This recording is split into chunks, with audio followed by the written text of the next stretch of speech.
अस्सलामु अलैकुम रहमतुल्लाहि वबरकातुहू। अभी इलेक्शन होने जा रहा है और इलेक्शन की तारीख 6 तारीख और 11 तारीख रखा गया और 13 को रिज़ल्ट है। रिज़ल्ट तो होगा ही होगा। मैं ये कह रहा था कि मुसलमान कौम किस तरफ और किस तरफ उसूद गया है किसी को मालूम ही नहीं। और मुसलमान को मालूम है तलवार चाटने के अलावा कुछ और नहीं। आपको बिहार में महागठबंधन के लोगों ने कॉन्फ्रेंस किया, उसमें ऐलान किया गया 30% 13% वाला वो सीएम पद का ऐलान कर दिया गया और मुकेश सहनी जो 2% इन बिहार में है उसे डिप्टी सीएम उसे ऐलान कर दिया गया। अब ये बताइए मुसलमान 18% होते हुए भर में क्या अपने हक की बात नहीं कर सकता है? क्या अपने हक छीन नहीं सकता है? नहीं, तुम तो तलवार चाटने वाले हो। मैं बेलागंज विधानसभा क्षेत्र से मैं आता हूँ ज़रूर, मगर मेरे गांव में या किसी गांव में लोग सुरेंद्र यादव आते हैं, उससे पैसा लेने के काम करता, तलवार चाटने के काम करते हैं। इसके अलावा कुछ और काम है ही नहीं। क्या आप उससे आवाज़ से बुलंद करके नहीं पूछ सकते हैं क्या हमारी पॉलिटिक्स में हमारी भागीदारी नहीं? तुमने कभी पूछा ही नहीं। तुमने दरी बिछाने के अलावा कुछ काम किया ही नहीं।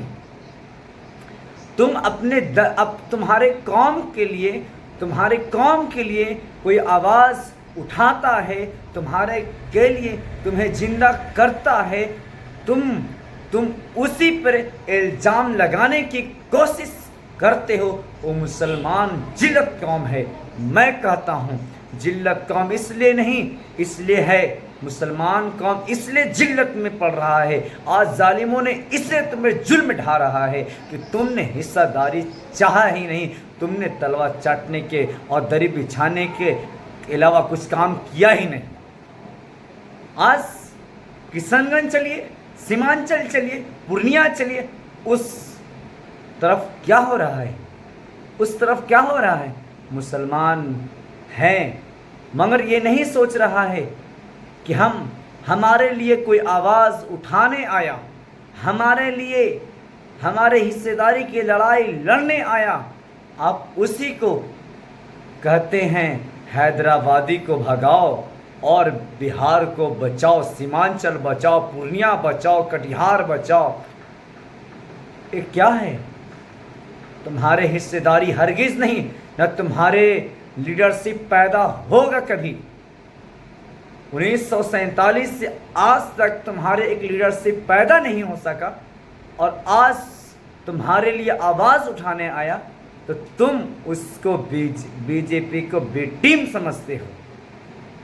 वो बैरिस्टर है, वो लॉ की पढ़ाई पढ़ा हुआ है, वो लंदन से है।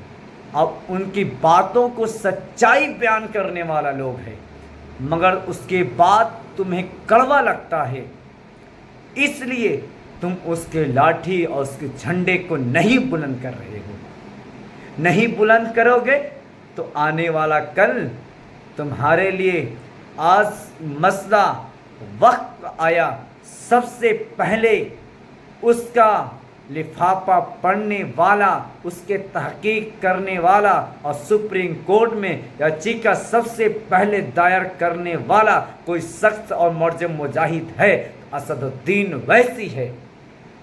आप बता दीजिए जंतर मंतर पर हमारे मजलिस इत्तेहादुल मुस्लिमीन के अध्यक्ष असदुद्दीन वैसी मुस्लिम पर्सनल लॉ बोर्ड की तरफ से जंतर मंतर पर वहाँ पे कॉन्फ्रेंस रखा गया, वहाँ लोगों को बुलाया गया। वहाँ हमारे अध्यक्ष असदुद्दीन ओवैसी ने पहुँचा और ऐलान किया कि हम उसके मुखालिफ हैं।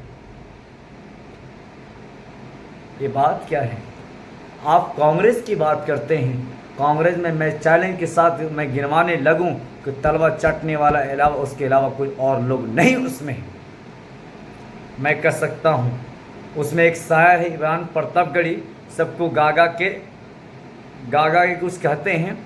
मैं उससे कहता हूं आप महाराष्ट्र से लोकसभा सांसद हैं, लोकसभा या राज्यसभा सांसद वो हैं, उसे 45 सीट चाहिए था, 45 वोट चाहिए था। कांग्रेस की मुखालिफी जो 3 या 2 लोग वोट नहीं किए इमरान प्रतापगढ़ी को, महाराष्ट्र में मजलिस इत्तेहादुल मुस्लिमीन के 2-3 एमएलए थे, उसने उसके वोट दिए तब वो राज्यसभा में पहुंचा है। आज खुद कहते हैं ऐसे ही हमारे कौम में जालिम लोग पैदा होंगे और लीडरशिप पैदा नहीं होने देंगे। मैं कह सकता हूं आज हमें सवाल जवाब करने आता ही नहीं। जब हैदराबादी बिरयानी आया तो तुमको बोलने की सलाहियत पैदा किया, वो नहीं आता तो दरी बिछाने के अलावा तुम्हारे कोई काम और है ही नहीं। आपको नवादा की तरफ लेके चलता हूँ, आपको गोविंदापुर, जो वहाँ से अभी मोहम्मद कमरान वहाँ के एमएलए हैं, विधायक हैं। जब ऐलान किया गया तो तेजस्वी यादव राष्ट्रीय जनता दल ने क्या किया, मोहम्मद कमरान को टिकट को काट दिया गया और वहाँ से कोई कुशवाहा को टिकट दे दिया गया। बताओ तुम्हारे कितने इज्जत हो रहा है। तुमने हक चाहा ही नहीं, तुमने हिस्सेदारी छीनना चाहा ही नहीं, तो क्या मिलेगा आपको? लॉलीपॉप, दुद्दू को लॉलीपॉप मिलेगा, क्या वो मिलेगा? 2 वो मिलेगा। इसलिए कहते हैं 2% वाला डिप्टी सीएम बनाने का ऐलान हो सकता है महागठबंधन में। क्या 18% वाला उसका विरोध नहीं कर सकता महागठबंधन में? ये ऐसे कैसे हो सकता है कि 2% वाला मुकेश सहनी डिप्टी सीएम बनेगा, 18% वाला को दरी पिछाएगा? नहीं ऐलान कर सकता है, नहीं विरोध कर सकता महागठबंधन में। जितने भी मुसलमान लीडर हैं वो विरोध करे कि 18% वाला ही डिप्टी सीएम बनेगा। आपको मालूम होना चाहिए 2005 में रामविलास पासवान के पास 29 एमएलए 29 सीट थे और बाकी सीट राष्ट्रीय जनता दल और कांग्रेस के पास था। रामविलास पासवान शर्त रखा, सीट तो घटता बढ़ता है, तो रामविलास पासवान ने कहा कि आप राष्ट्रीय जनता दल की तरफ से एक मुसलमान कैंडिडेट को सीएम बना दीजिए, सीएम बना दीजिए। रामविलास पासवान अपने शर्त रखा, उस शर्त को मान लेता तो 2005 में एनडीए सरकार भारतीय राष्ट्रीय नहीं आती, भाजपा नहीं आती। मगर लाने वाला कौन है बिहार के अंदर में? कौन है लाने वाला? उसको लाने वाला राष्ट्रीय जनता दल है। मगर हम जो आवाज़ आपके लिए आवाज़ उठाता है सिर्फ उसी को तो कहते हैं हम बीजेपी के बेटी।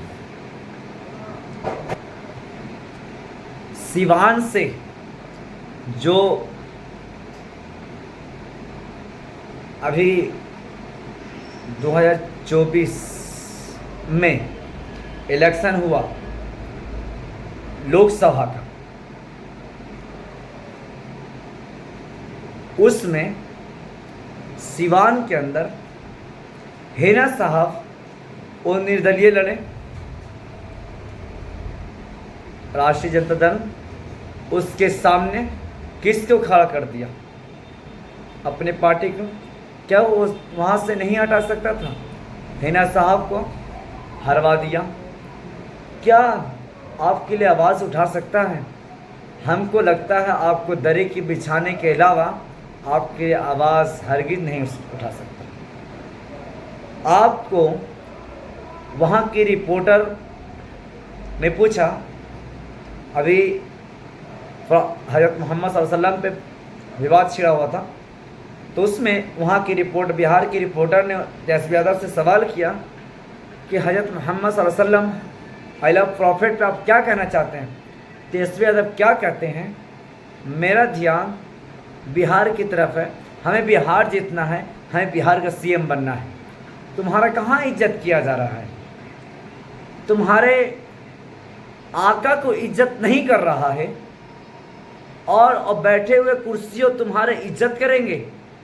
हरगिज़ इज्जत नहीं करेंगे।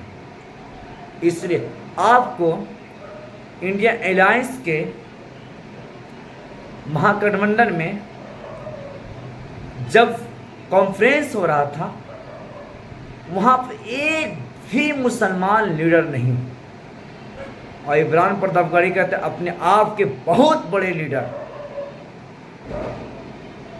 तो उस वक्त कहाँ थे? उस स्टेज पे एक भी मुसलमान लीडर नहीं था।